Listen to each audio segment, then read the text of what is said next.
विद्यालय के वित्तीय प्रबंधन में प्रति माह हमें भुगतान करना पड़ता है एमडीएम और बाल गोपाल योजना, पन्ना धाय बाल गोपाल योजना, जिसमें बच्चों को प्रतिदिन दूध पिलाया जाता है। तो ये दो मदें हैं जिसका एक संयुक्त बैंक खाता होता है। पहले एसएमसी के साथ होता था, अब इसको अलग कर दिया गया है। तो बजट नहीं होने की स्थिति में या बजट लेट आने की स्थिति में कई बार हमें 3-3, 4-4 महीनों का भुगतान भी एक साथ करना होता है। लेकिन जितने भी बेनिफिशरीज़ को हम भुगतान करते हैं उनके नाम हम चेक जारी करते हैं। बहुत कुछ को हम नकद दे सकते हैं, लेकिन चेक जारी करने के बाद एक जमा पर्ची भरी जाती होती है जो बैंक में उसकी रिसीट भी मिलती है। पर यहाँ पर आज के वीडियो में ये बताने का प्रयास किया जा रहा है कि किस प्रकार हम एक ही चेक से कई सारे बेनिफिशरीज़ को एक साथ भुगतान कर सकते हैं, जो कि लेखा संधारण में बहुत ही सुविधाजनक रहता है, आसान रहता है। इसके लिए हमें जमा पर्ची के स्थान पर एक लेटर जारी करना पड़ता है और उसमें एक टेबल बनानी होती है। यदि सारे बेनिफिशरीज का अकाउंट उसी बैंक शाखा में है तो IFSC कोड लिखने की आवश्यकता नहीं रहती। बेनिफिशरीज का नाम, खाता संख्या, उसको दी जाने वाली राशि और विशेष विवरण यदि कोई हो तो उसकी 2 प्रतियां देनी पड़ती है चेक के साथ, जिसमें एक प्रति पर बैंकर जो कैशियर होता है वो ठप्पा लगाकर उसकी पावती हमें देता है और वो हमें बिल वाउचर के साथ संधारित भी करनी पड़ती है। तो क्या प्रक्रिया है एक चेक के माध्यम से विभिन्न बेनिफिशरीज को भुगतान करने की सरल सहज प्रक्रिया, आइए अगली कड़ी में जानते हैं। तो ये है उस लेटर का प्रारूप जो हमें चेक के साथ भर के देना होता है। और इसमें सबसे पहले ऊपर अपने विद्यालय का टाइटल और आउटवर्ड नंबर, दिनांक भी लिखा जाना होता है। प्रेषित श्रीमान प्रबंधक महोदय और SBI की जिस शाखा के नाम जो हम जारी कर रहे हैं चेक, शाखा का नाम आ जाएगा। विषय में देखिएगा ये लिखा जाना होता है कि एडवाइज द्वारा राशि हस्तांतरण के क्रम में, अर्थात हम बैंक को ये एडवाइस देते हैं कि निम्नानुसार सारणी के अनुसार संबंधित बेनिफिशियरी के अकाउंट में राशि क्रेडिट करावें। फिर उपयुक्त विषयांतर्गत निवेदन है कि चेक नंबर, या चेक नंबर का हवाला देना होता है। चेक नंबर इतने के तहत की राशि, जैसे यहाँ 16,200 रुपये है, निम्नानुसार उनके खातों में ट्रांसफर करने का श्रम करावें। और ये उसकी टेबल है जिसमें प्रथम 3 नाम जो है वो कुकम हेल्पर के हैं, MDM के 150 से ज्यादा के नामांकन पर 3 कुकम हेल्पर हो सकते हैं, जैसा कि हम जानते हैं। और 50 का नामांकन अगर है किसी स्कूल में तो एक ही कुकम हेल्पर अलाउड है। चौथे स्थान पर भी कुकम हेल्पर है, लेकिन वो पन्ना धाय बाल गोपाल योजना में दूध गर्म करने वाली कुकम हेल्पर का नाम है। 1-1 महीने का पेमेंट किया जा रहा है 2297 रुपये। और ये चारों कुकम हेल्पर हो गई। उसके बाद फर्म रामदेव किराना स्टोर, और इसको जो है 3200 रुपये की जो राशि का भुगतान किया जा रहा है उसमें PM पोषण MDM के लिए प्राप्त रसद सामग्री और पन्ना दाय बाल गोपाल योजना के लिए जो चीनी की खरीद की गई है उसका भी बिल है। वाउचर अलग अलग बनेंगे, पेमेंट एक साथ होगा।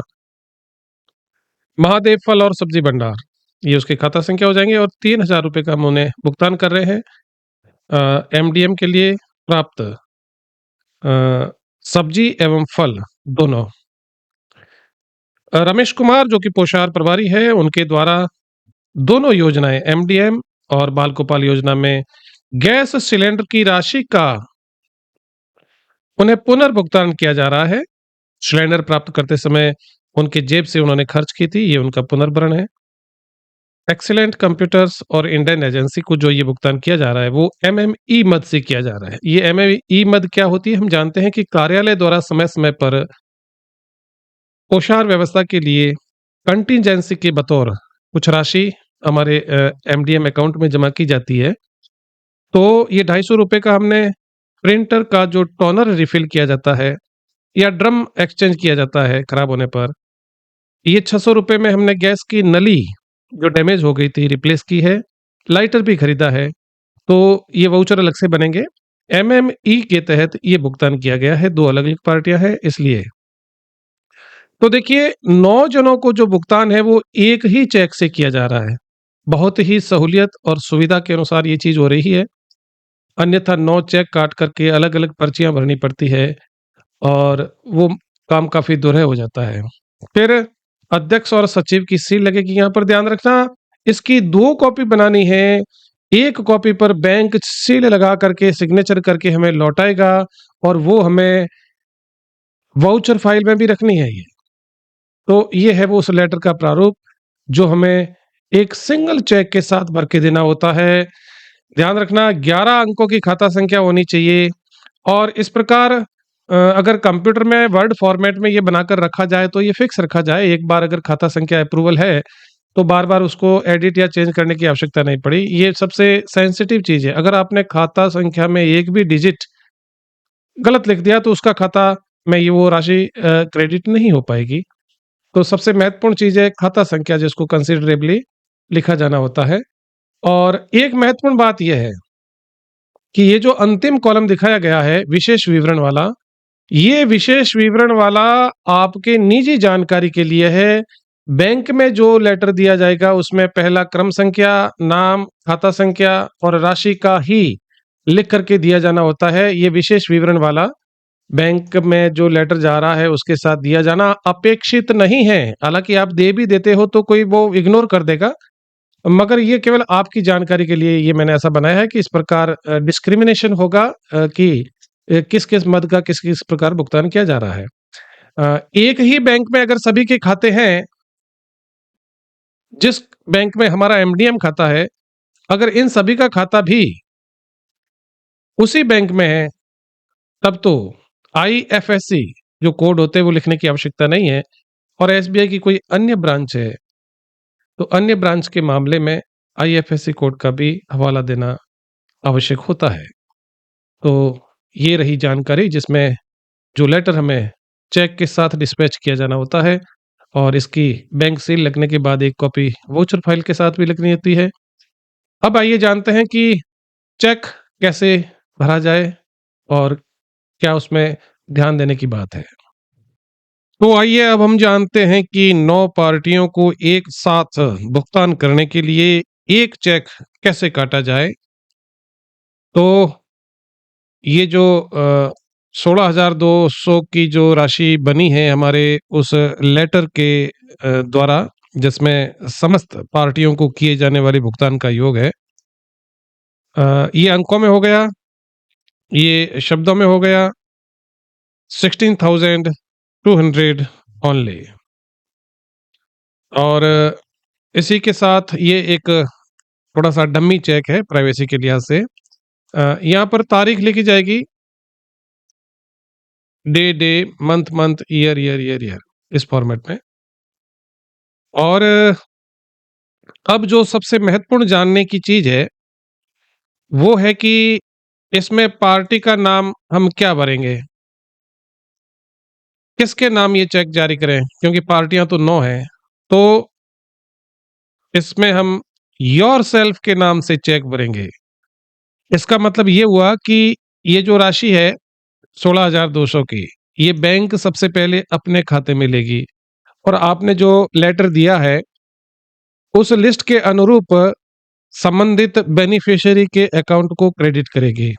तो इस प्रकार एक चेक के माध्यम से कितनी ही पार्टियों का भुगतान किया जा सकता है। यहाँ पर ध्यान देने की बात है कि एसएमसी की सील लगेगी जिसमें अध्यक्ष और सचिव के सिग्नेचर होंगे और इस प्रकार जो है वो एक चेक के साथ और कोई पर्ची भरने की आवश्यकता नहीं रहती और वो लेटर अटैच होगा। ध्यान रहे लेटर 2 प्रतियों में होगा। एक प्रति पर बैंकर सील लगा करके पावती देगा जो कि हमारे बिल और वाउचर फाइल में नथी की जाएगी।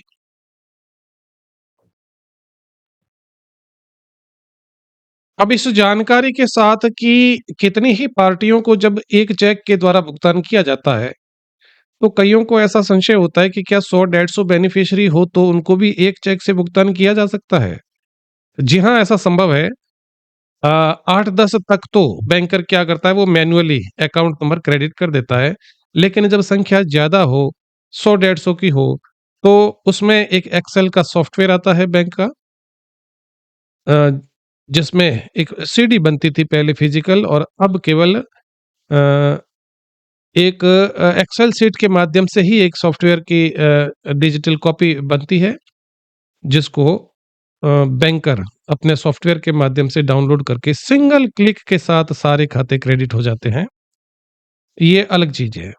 तो अभी हमारा जो भुगतान करने का ये जो तरीका है कि एक चेक के माध्यम से कई सारी पार्टीज को एक साथ भुगतान किया जा सकता है।